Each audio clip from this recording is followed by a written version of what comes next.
Hey everybody, welcome to the coffee run. It is Thursday. I have no idea what date it is, but we are here and we are on and we are good to go. So one of the things that I really wanted to chat with you all about today is a bit about marketing, obviously because that's kind of my thing, and behavioral profiling and how marketing in the way that in the way that I really love doing it. Good morning, Ainsley. Great. Yes, I've got earrings in. I thought I had naked ears there for a moment. That was going to be a bit awkward. So I wanted to chat with you guys about, hey, Maxine, behavior profiling. And good morning, Karina. Oh, we've got all the people on today. Oh, thanks, Ains. Good to be home. Kind of cold. It's good to be home and also good to be away and good to be home and, all of that stuff. So funny story before I get into this behavior profiling bit. So, I don't know if you guys get away much for work or for kind of personal development type stuff or professional development type stuff. I find it's always interesting. So when I go away, I learn more energetically. My field, and this happens for you as well, like our fields expand, right? And so therefore our frequency tends to increase when we're in a really I guess kind of like a supercharged, awesome, energetic environment. And this is particularly when our trainers or the people around us are all kind of about uplifting and being progressive. So last night, I got home and the kids are all delicious and awesome, and then the whole world kind of tipped on its head. It's so interesting. It happens every time, this weird kind of weird integration thing. So, just if everybody's thinking that it's all sunshine and lollipops and things like that, yes, we had moments of sunshine and lollipops, and then it all turned to shit. But we're back and we're good now, so it's all good. So, anywho, thanks for the welcome home, Ainsley. It's really lovely. It's kind of like this double-edged sword, right? It's great to be home and So, anywho, that's that. Not complaining. Hey, Neil. Good morning.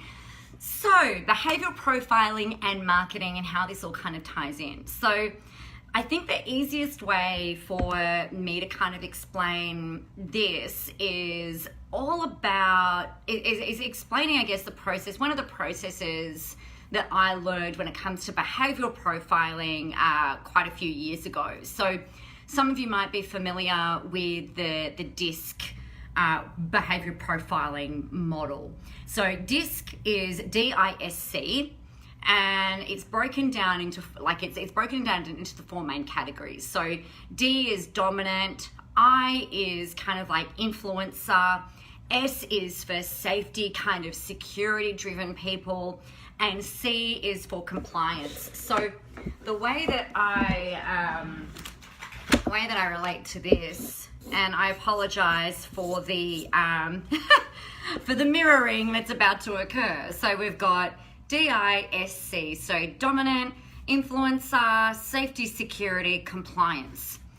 So most, at a kind of big picture level, most people tend to fit primarily into one of those quadrants for business, and then there's a quadrant for personal behavior as well. So from a business perspective, I kind of sit in here. So it means D's are all about winning, success, getting things done, being short, sharp, and shiny. Is this going to help me achieve? Am I going to get what I want? So that's that. So in business, when it comes to making decisions and keeping things on track, that's kind of where I sit.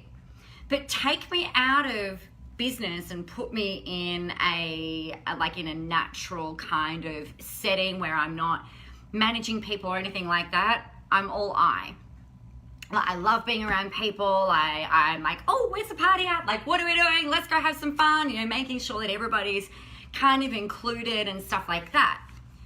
S people are typically kind of like nurses, carers, teachers. They're really all about, they're very motivated by looking after everybody else, making sure that everyone's feeling comfortable and included. Now, they don't really like being the center of attention. And then the C's are people who really they really love being on their own. Okay, so they might love being on, like, working on computers, doing spreadsheets, think accountants, bookkeepers, IT people like coders, programmers, that type of thing. So that kind of gives you a little bit of an overview, first of all, of DISC. Now, the interesting thing about DISC and how it relates to marketing. So you might be sitting there thinking, oh yeah, I kind of fit primarily into one of these 4 quadrants, or there might be 2 that you kind of dance between. So I kind of dance between D and I. Now, how this relates to marketing. So over here, the SC people, they typically are really slow to trust. Okay, so those people, the SC people, the security people, and the compliance people, they are looking really they look to build trust over a period of time. Now, they generally need anywhere between 7 to 10 or more touch points with you before they decide to either give you their information or before they decide to buy from you. They are typically slow. They also want to see, compared to the other 2, they really want to see the data, the case studies, the evidence. They're really looking for reasons to kind of almost not trust you, right? Versus looking for the reasons to trust you. So this is where in your marketing, consistency is key. 75% roughly of the population fall into the SC type category. Okay, so if you feel like you fall into here, these people are the people that don't usually comment on videos, right? These are the people that don't usually click like because they don't want the world to see what it is that they're doing, right? Can you guys relate to this? Is this making sense? It might be that you know someone that kind of lands in that category. Now, over here, particularly with the S-type people, these are like the mother bear people, right? So they take time to trust, but once you've earned that and you've established that rapport and they feel really confident, they are incredibly loyal. Like, these people will hang around, they will buy from you, they'll probably repeat buy from you. They are going to be with you for a really long time, most of the time, okay? The C people are kind of the same. They're looking for data, so they're looking for that. They like to know the case studies, the ins and outs and the details. These people can tend to get caught up in a lot of that information though, and then that can confuse them. All right, so short bits of information that are backed with evidence or reports or case studies or testimonials or anything like that. They're good, but it takes time to build that up. Now, the other side of this, so we've got the DIs, right? These people, and not everybody clicks like and comments and shares, but these people tend to kind of stalk from the background, right? So Karina said, I do sometimes, unless it's something that I believe in, and I totally interact. Yeah, right. And I'm the same, actually, even though I land over in here. But these people they tend to be a lot slower to trust and a lot slower to interact. And then, okay, so we've got the D's and the I's. These guys, they'll buy, or they can buy from you really quickly. So they'll go, they're not typically detail orientated people. These guys need all the detail. These guys probably need less detail. So they will tend to buy based on either a feeling, instinctual, on emotion, right? Versus, and then the D's are winning, success. Well, is this going to help me get the result? Is this going to be helpful? They kind of really CEOs tend to fall in that D category. So with your marketing for the D's and the I's, We've got to let them know of different ways along the way that they can buy from us, right? So, or how they can get more information, how they can take it a step further, because they tend to be a little impatient. So if you're always just, and this is where I've talked with you guys about value stacking before and my IP around that. We'll come back to that in a sec. But this is where, you know, if you're putting something out, we need to let them know, hey, like if you want more help, this is how you do that.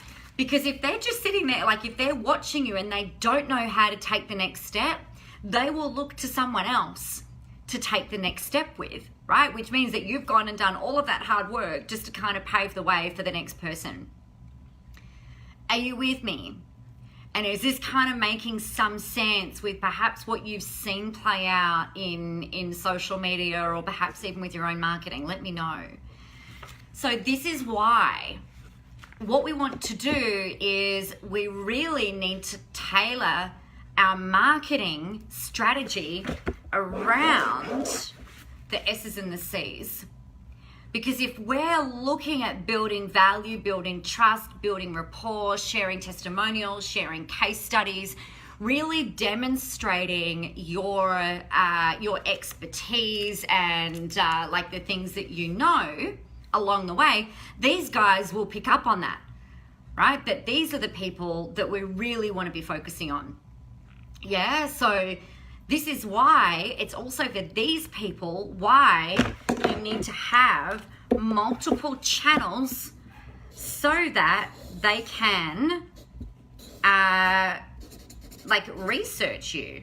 Yeah, so I'm just drawing some special little pictures on a piece of paper for you to have a look at. Oh, and then we've also got that one. I hope you're ready to see my icons.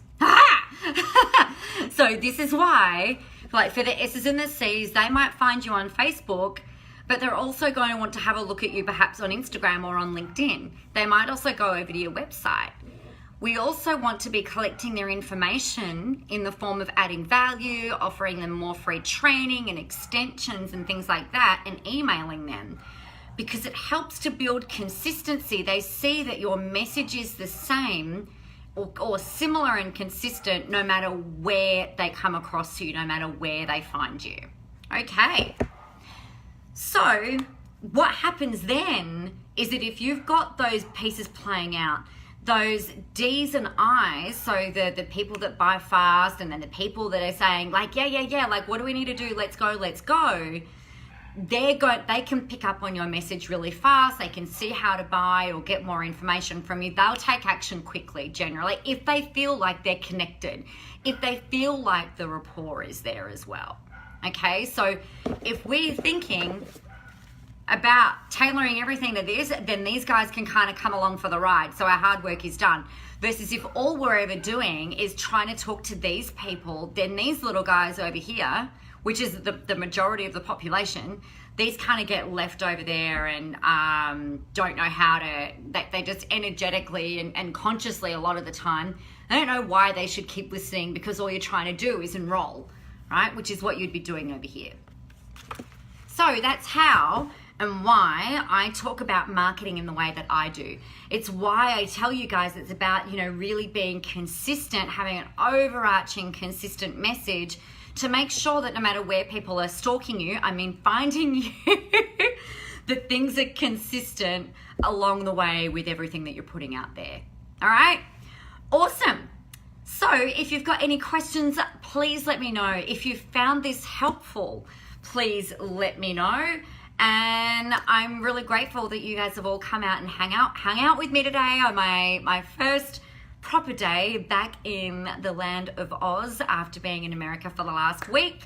I'm excited to share some celebrations with you tomorrow, and my biggest insights, my insights from this last week have been profound. I've got to tell you, really super interesting with some different ways that we can hack how to get results faster and things like that. So yeah, really excited to share that stuff with you tomorrow. Chris, that was amazing. Thank you. Oh, thank you. I really appreciate that. Thank you so much. You know, there's method to the madness, right? I mean, this is, if you think about it, if you look at what I do and in the way that I do it, you'll start to learn now, particularly now that you've got that lens, it makes sense why I turn up on here every day, right? It's for these guys. Yeah, so for some of you, I know it's really interesting. You know, I see the views and the watches and stuff like that, and yet a lot of you don't comment or interact or like react to the videos, and that's totally fine, because I know that a lot of you landing over here. That's why I'm not really, I don't measure the success of these videos on the comments and the likes. I love the interaction. That's why I like to ask for it. But I don't measure the success based on the likes and the comments and that type of thing, yeah? Because I know that a lot of you land in these quadrants over here. So that's why this is why I turn up every day. You know, this is why I do the posts that I do every single day. This is why I teach marketing in this way. So a lady actually who bought from, is coming along to Spy School in October. She said, oh yeah, I've been watching all your videos. I've been following you. I have not seen her comment or click like or interact on any of my posts, because I look at stuff, right? I'm looking at what's happening, but I never saw her name pop up at all. And yet she said, no, I've been following you for a while. This is what I've been doing. I just don't like to comment because I don't want everyone to know what I'm doing. You know, so case in point. So be aware of this process and make sure that your marketing is touching on fixing or filling the holes or giving the people in each of those quadrants what they need. All right, everyone, have an amazing Thursday. I'm really looking forward to chatting with you tomorrow. It's so good to be back. I'll chat with you guys tomorrow. All right, have a good day.